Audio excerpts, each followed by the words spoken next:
Qui suis-je? Cette fameuse question, tu te l'es peut-être déjà posée.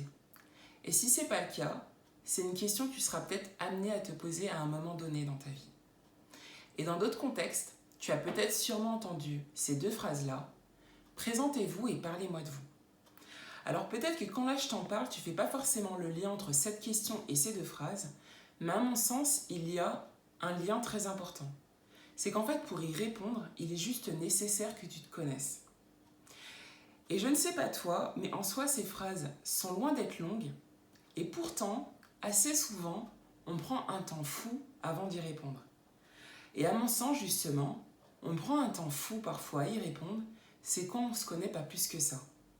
Donc à travers cette vidéo, on va donc aborder le sujet de la connaissance de soi et de l'importance d'apprendre à se connaître. Mais avant tout, je me présente à toi. Je suis donc Stéphanie, je suis coach certifiée et mon intention avec cette chaîne est de créer du contenu pour aider les personnes discrètes à avoir confiance en elles afin qu'elles puissent exprimer leur plein potentiel. Donc comme je l'ai dit, dans cette vidéo, nous allons donc parler confiance en soi. Donc je vais donc découper cette vidéo en 3 parties. La première partie, c'est pourquoi il est important de te connaître. La deuxième partie sera donc les conséquences de ne pas te connaître. Et la troisième partie, comment tu peux donc apprendre à te connaître. Donc on va commencer ensemble sur cette première partie. Mais avant tout, je pense qu'un des points qui est assez important, c'est concrètement, c'est quoi la connaissance de soi. Alors, je ne vais pas rentrer dans trop de blabla, dans une signification, plutôt une définition assez compliquée ou assez longue. Pour moi, la connaissance de soi, c'est simplement savoir qui l'on est. Et plus précisément, c'est avoir la capacité de décrire personnellement qui l'on est. Et j'appuie sur le personnellement parce que parfois, inconsciemment, on peut être amené en fait à se présenter ou à dire que l'on se connaît par rapport à des éléments qui nous proviennent de l'extérieur. Par exemple, ton entourage, des proches, des amis, des collègues, ou etc.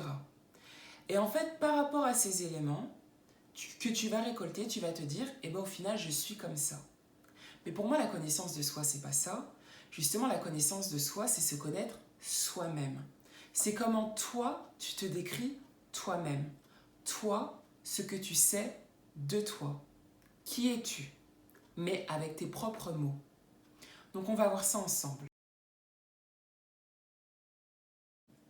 Pourquoi il est donc important d'apprendre à te connaître? Alors j'ai donc énuméré 7 raisons qui, à mon sens, justifient qu'il soit réellement important d'apprendre à te connaître. Alors pour ne pas oublier une de ces raisons, je risque de m'aider un peu de mes notes, mais en soi la première raison, à mon sens, elle est tellement importante que je ne l'ai pas du tout oubliée. Donc en soi, la première raison, c'est donc, il est important d'apprendre à te connaître pour que tu ne laisses personne définir la personne que tu es. Alors pour moi, c'est vraiment important. Et je vais te faire part tout simplement en fait de mon propre vécu. Alors moi, je l'avais dit donc dans la première vidéo, mais c'est que je suis également une personne discrète.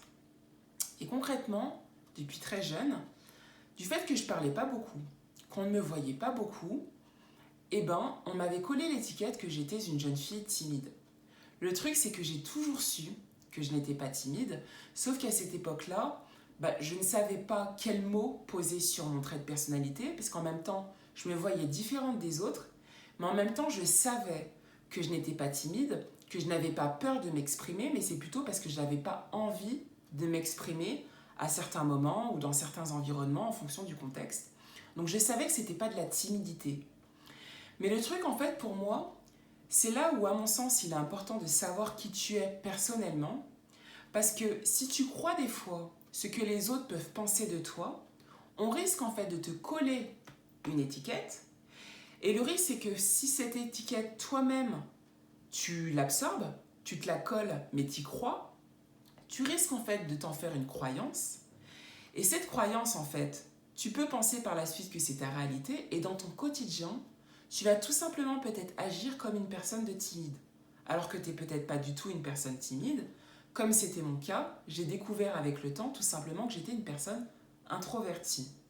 Donc à mon sens, il est important en fait de se connaître pour que toi-même, tu puisses savoir qui tu es mais te définir personnellement. Le deuxième point, donc la deuxième raison, à mon sens, pourquoi il est important d'apprendre à te connaître, c'est pour avoir confiance en toi. Alors tu me diras peut-être, quel est le lien entre la connaissance de soi et la confiance en soi? Pour moi, le lien, il a tout son sens. Pourquoi? Comment en fait avoir confiance en toi si tu ne te connais pas? Alors je vais peut-être te donner un exemple par rapport à cela, mais par exemple, tu vis un séjour de 5 jours et tu as peut-être créé un lien d'amitié avec une certaine personne. Pendant tout ce séjour, tu as bien échangé avec cette personne, tu as peut-être aimé ses valeurs, ses pensées, les choses qu'elle t'a dites sur elle. Et en fait, tu t'es peut-être aperçu que vous aviez des liens, des points communs, des éléments que vous aimiez également partager, etc. Et de ce fait, vous avez peut-être à la fin de ce séjour souhaité échanger vos coordonnées pour garder en fait ce lien d'amitié. Alors, peut-être que je me trompe, mais je me dis que si tu as souhaité échanger tes coordonnées avec cette personne, c'est peut-être parce que tu as appris à la connaître. Et en lui donnant tes coordonnées, c'est que aussi parce que tu as eu confiance en elle. Donc tu as confiance en cette personne pour lui donner tes coordonnées. Et bien en soi, personnellement, c'est la même chose. Pour avoir confiance en toi, il est juste nécessaire que tu te connaisses personnellement. Le troisième point qui, à mon sens, pourquoi il est important d'apprendre à te connaître, c'est pour comprendre la raison de tes mots. Mes mots, M-A-U-X. Concrètement, comprendre la raison de ton mal-être. Parce que il va peut-être t'arriver de vivre certaines situations qui te seront difficiles, inconfortables, et de ce fait, tu vas peut-être vivre des émotions qui te seront désagréables. Et le truc, c'est que quand des fois on ne se connaît pas, on ne comprend pas forcément pourquoi, à ce moment-là, on vit telle ou telle émotion. Et justement, c'est que si tu te connais, tu vas peut-être justement comprendre plus rapidement pourquoi à l'instant T, tu ressens cette émotion. Pourquoi dans cet environnement, tu n'es peut-être pas à l'aise. Tu vas ressentir certaines choses à l'intérieur de toi. Donc pour moi, il est important de se connaître pour comprendre la raison de tes mots. Le quatrième point, à mon sens, il est donc important d'apprendre à te connaître pour en fait faire des choix plus alignés, mais en conscience. En clair, plus tu te connais, tu prendras des meilleures décisions pour toi. Et je dis meilleures et non bonnes, parce que pour moi, une décision, elle n'est pas forcément bonne ou mauvaise. Pour moi, la décision, elle est meilleure pour toi, tout simplement si elle préserve ton bien-être. Et plus tu te connais, plus tu feras des choix en conscience qui vont préserver justement ton bien-être. La cinquième raison, c'est qu'il est important de te connaître pour tout simplement connaître tes limites. En fait, pour connaître ce qui est acceptable ou non pour toi, ou tout simplement avec des personnes, que ce soit sur un lieu professionnel ou dans un cadre personnel, en fait que tu puisses connaître les lignes pour toi à ne pas franchir et toujours dans l'optique de préserver ton bien-être. Si tu sais que telle et telle chose en fait te froisse ou te mette mal à l'aise, tu le sais, tu ne le feras pas ou tu ne laisseras tout simplement pas ces personnes les faire avec toi. La sixième raison, pour moi, il est important en fait d'apprendre à te connaître pour ne pas te conformer et ne pas suivre la masse. En fait, souvent quand on ne se connaît pas, inconsciemment, des fois, on a tendance en fait à s'adapter et à suivre le groupe, à suivre le troupeau. Et quand je dis ça, c'est pas méchant en soi, mais on suit comme ça sans savoir pourquoi. Mais si tu sais, toi, ce qui est bon pour toi, peut-être ce lieu-là, tu ne vas pas y aller parce qu'en fait, tout simplement, tu n'as pas envie d'y aller, mais parce que tu sais en fait que cet endroit-là, il n'est pas bon pour toi. Donc pour moi, c'est pareil. Tu ne suis pas la masse, tu ne te conformes pas. Et le septième point, qui pour moi, qui justifie qu'il soit important de te connaître, tout simplement, c'est pour ton développement personnel. En fait, en sachant qui tu es, tu sais tout simplement tes goûts, ce que tu veux pour toi dans la vie. Tu connais en fait peut-être les choses qui te font vibrer également. Et en fait, tu vas aller justement vers les choses qui t'animent, qui t'aspirent, que tu as envie, pour tout simplement réaliser tes projets. Donc voilà pour moi les 7 raisons qui, à mon sens, justifient qu'il soit important d'apprendre à te connaître. Alors maintenant, on va donc voir les conséquences en fait à ne pas te connaître. Donc en soi, là, ça sera un peu plus rapide dans cette partie parce que ça rejoint des éléments que j'ai un peu dit précédemment. Mais concrètement, la première conséquence, c'est que tu ne sais pas ce que tu veux pour toi. En fait, si tu ne te connais pas, tu ne connais pas tes envies, tu ne connais peut-être pas tes goûts, tu ne sais pas ce que tu veux pour toi dans la vie. Et concrètement, ça peut impacter ta vie personnelle, mais voire même professionnelle. Parce qu'il sera peut-être difficile pour toi de dire aux autres ce que tu veux en fait, ce qui est important pour toi. Et même de poser tes limites, et tout simplement parce que tu ne les connais pas. La deuxième conséquence, c'est que si tu ne te connais pas, tu fais des choix par dépit et tu prends justement des mauvaises décisions. Et comme je l'ai dit tout à l'heure, il n'y a pas forcément de bonnes ou de mauvaises décisions, mais c'est plutôt que comme tu ne sais pas vraiment, concrètement, tu fais un choix, histoire de faire un choix, mais au final qui ne préservera pas forcément ton bien-être. Et c'est peut-être des décisions que peut-être plus tard tu seras amené à regretter. En soi, c'est pas grave en soi. Mais sur le moment, c'est peut-être pas forcément une décision qui sera consciente parce que tu te connais pas plus que ça. La troisième raison, c'est qu'en fait, tu reproduis les mêmes schémas. Tu vas peut-être justement, dans le cadre professionnel, moi ça m'est arrivé en fait personnellement, mais c'est que avant, j'allais vivre souvent les mêmes expériences professionnelles qui m'étaient désagréables, vraiment, qui étaient difficiles pour moi. Et en fait, je faisais toujours les mêmes choses parce que je n'avais pas creusé certains éléments personnellement. Et du fait que, par exemple, je ne connaissais pas mes valeurs, qu'est-ce qui était important pour moi, qu'est-ce que je voulais vraiment pour moi dans la vie, quels étaient peut-être mes intérêts professionnels. Et en fait, je choisissais à nouveau le même emploi, plus ou moins basé sous les mêmes conditions, les mêmes avantages, etc. Et en fait, je reproduisais systématiquement les mêmes schémas. Et quand j'ai vraiment commencé à creuser ce qui était important pour moi, et vraiment, Stéphanie, toi, qui es-tu et tu veux quoi pour toi, là, en fait, tout a commencé à changer. Donc, pour moi, c'est aussi une de ces conséquences. Si tu ne te connais pas, en fait, tu vas reproduire les mêmes schémas qui peuvent peut-être être désagréables. La quatrième raison, alors celle-ci, elle est un peu subtile, mais c'est qu'en fait, tu perds du temps. Alors en soi, il n'est pas grave de perdre du temps, mais c'est plutôt dans le sens que, comme tu ne te connais pas, tu vas peut-être justement, à nouveau, faire des choix ou prendre des choses dans ta vie, des expériences ou autres, parce que sur le moment, tu te dis c'est bien pour toi, mais en réalité, ça l'est peut-être pas, parce que tu n'as pas creusé plus que ça, ou parce que tout simplement, tu ne le sais pas. Et en fait, comme tu n'es pas bien, à chaque fois, tu vas peut-être arrêter ces expériences-là et recommencer de nouvelles expériences. Et indirectement, c'est que tu le fais inconsciemment.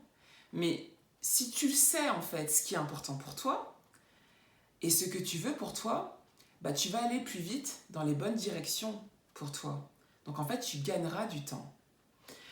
Et la cinquième conséquence à ne pas te connaître, justement, c'est ce que je disais juste avant, c'est que tu n'as pas confiance en toi. Tu doutes constamment de toi. Tu peux peut-être te sentir perdu par moment, ou peut-être ne pas te sentir à ta place, parce que justement, tu fais des choses en fait qui ne te sont pas forcément adaptées. Et de ce fait, tu n'as pas confiance en toi. Maintenant, on va voir justement donc, comment apprendre à te connaître. Donc en fait, avant de t'énoncer les différentes façons possibles pour apprendre à te connaître, je tiens à te dire en fait que la connaissance de soi, c'est un travail de fond. C'est un travail en fait qui prend du temps et concrètement, c'est même un travail qui peut prendre toute une vie. Donc pour moi déjà, pour faire ce travail personnel, il faut déjà que tu aies l'envie en fait de faire ce travail. Donc c'est déjà le premier point. Pour apprendre à te connaître, pour moi, il faut que tu aies l'envie d'apprendre à te connaître. Par la suite, il faut que tu aies l'envie de prendre du temps à apprendre à te connaître. Et la troisième chose, il faut que tu aies aussi l'envie de faire ce travail pour toi. personnellement et pas pour les autres. Donc maintenant, je vais donc te donner les différentes façons pour apprendre à te connaître. Alors la première façon, tu peux apprendre à te connaître en fait en faisant des tests de personnalité. Alors quand je parle de tests de personnalité, je parle en aucun cas des tests que tu pourrais faire dans les magazines. Je ne parle pas du tout de ces tests-là, mais vraiment des tests que tu peux faire avec des professionnels de l'accompagnement, professionnels qui peuvent être des coachs ou qui peuvent être des conseillers par exemple en évolution professionnelle ou autres, ou dans le cadre par exemple d'un bilan de compétences, il y a certains tests de personnalité qu'on va être amené à te faire. Et dans ces tests, en fait, ce qui est intéressant, c'est que par la suite, tu auras une analyse en fait détaillée à la suite de ces tests-là, et ça va donc te ressortir certains résultats. Et en fait, ce qui est important à savoir, c'est que dans ce test, ça ne veut pas dire que dès lors qu'on va te faire ce test de personnalité, tout ce qui est dit dedans est à 100% juste. Pas du tout. Il y a des choses en fait qui le seront et peut-être d'autres choses qui ne le seront pas. Mais justement, c'est ça qui est bien. C'est qu'en fait, ce qui est juste, prends-le et note-le. Dis-toi, peut-être oui, en fait, si tu valides ces éléments, c'est que tu te dis, je suis comme ça c'est bien moi, note ces éléments qui pour toi te semblent justes. A contrario, tu vas peut-être lire des éléments justement qui pour toi te sembleront totalement faux. Et justement, s'ils sont faux, pourquoi ils sont faux? Et note en fait l'inverse de ces éléments. Et dis-toi, non, ça ne me correspond pas, moi je suis comme ça. Donc en fait, pour moi, un test de personnalité, c'est très bien parce que les éléments ne sont pas forcément justes, mais les éléments qui seront faux, ajuste-les et dis-toi en fait pourquoi ils sont faux. La deuxième façon en fait de te connaître, c'est tout simplement en te posant toi-même des questions, en fait, en t'auto-questionnant. Concrètement, des fois, quand on commence en fait à faire ce travail-là, parfois il y a des questions, on ne sait pas par où commencer. Pour moi, il y a certaines questions de base que tu peux te poser. Par exemple, quelles sont mes qualités? Quelles sont mes forces? Quelles sont mes faiblesses? Quelles sont mes valeurs? Quelles sont en fait les choses qui sont importantes pour toi dans la vie? Dans les choses que tu fais personnellement, dans ton travail, quelles sont tes valeurs? Quels sont mes besoins? De quoi as-tu besoin pour être bien dans la vie? Quelles sont les activités que j'aime faire? Donc ça, c'est un peu pour moi les questions basiques. Après, tu peux avoir des questions un peu plus profondes qui sont: quels sont les intérêts professionnels? En fait, par exemple, quelles sont les activités professionnelles que tu préfères faire, que tu apprécies faire? Quelles sont les choses que tu sais faire? Quelles sont les choses que tu veux faire? Quels sont tes talents? Quelles sont les choses qui te font vibrer? Quelles sont les choses qui te mettent en joie? Quelles sont tes peurs? Et quelles sont tes croyances? Les croyances, en fait, c'est quelles sont les choses auxquelles tu crois fortement dans la vie. Donc ça, pour moi, c'est des questions que tu peux simplement donc poser et y répondre. Ça va déjà en fait te permettre de savoir un peu plus sur toi. Par la suite, pour moi, c'est plutôt quelque chose à faire. Mais c'est en fait de te décrire toi-même sans éléments factuels. En clair, c'est essaye de te dire, de te décrire à une personne que tu ne connais pas, à une personne lambda, quels sont les éléments que tu voudrais que cette personne connaisse de toi. En clair, je voudrais que par exemple que tu te présentes, que tu lui parles de toi, sans dire quel est ton métier, sans dire l'âge que tu as, sans dire l'endroit où tu vis. Concrètement, qu'est-ce que cette personne doit savoir de toi, en fait? La quatrième chose, tu peux apprendre en fait à te connaître en t'observant. Concrètement, observe peut-être, prends conscience en fait des choses que tu fais peut-être automatiquement, machinalement. Quelles sont peut-être tes habitudes en fait que tu fais dans ton quotidien. Prends peut-être aussi conscience des réactions que tu peux avoir dans certains environnements, dans certains contextes. Essaye de t'observer, prends conscience peut-être des émotions que tu vis. Tu peux également apprendre à te connaître en t'écoutant. Essaye de prendre conscience de tes pensées, des choses que tu te dis, de ta petite voix intérieure. En fait, là, je ne parle pas forcément de spiritualité, mais on pense tous beaucoup, beaucoup dans une journée. Et en fait, des fois, Qu'est-ce que ces pensées te disent? Qu'est-ce que ton instinct te dit? Vers quoi il te guide? Et en fait, des fois, ces choses-là te permettent aussi d'en apprendre sur toi. Parce qu'en fait, c'est indirectement des choix peut-être que tu es amené à faire ou autres, des pensées que tu as. Et ça peut t'aider également à en apprendre plus sur toi. Tu peux également apprendre à te connaître à travers tes expériences de vie et par exemple aussi tes expériences professionnelles. Dans le cadre professionnel, par exemple, quelles sont les expériences que tu as appréciées? Pourquoi? Quelles sont celles que tu n'as pas appréciées? Pourquoi? Quelles sont justement les choses que tu as appréciées? Et en fait, de poser ces éléments. C'est pareil, à chaque fois, tu vas pouvoir lister et en savoir davantage. Et le 7e point, c'est en faisant tout simplement appel à un professionnel. Si peut-être ce travail, tu trouves qu'il est peut-être trop compliqué pour toi ou tout simplement tu n'as pas forcément envie de le faire seul, tu peux faire appel à un professionnel de l'accompagnement pour travailler sur la connaissance de soi si c'est vraiment quelque chose qui est important pour toi. Voilà. Je vais donc m'arrêter là pour cette vidéo. Si tu l'as donc visionnée jusqu'à la fin, un grand merci à toi. J'espère que cette vidéo t'a donc plu.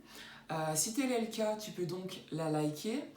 Et si tu as l'envie également de me dire quelques mots en commentaire, ça sera donc un plaisir pour moi de te lire, mais de te répondre également.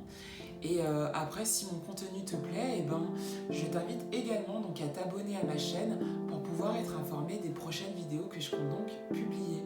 Donc un grand merci à toi et à la prochaine. Bye.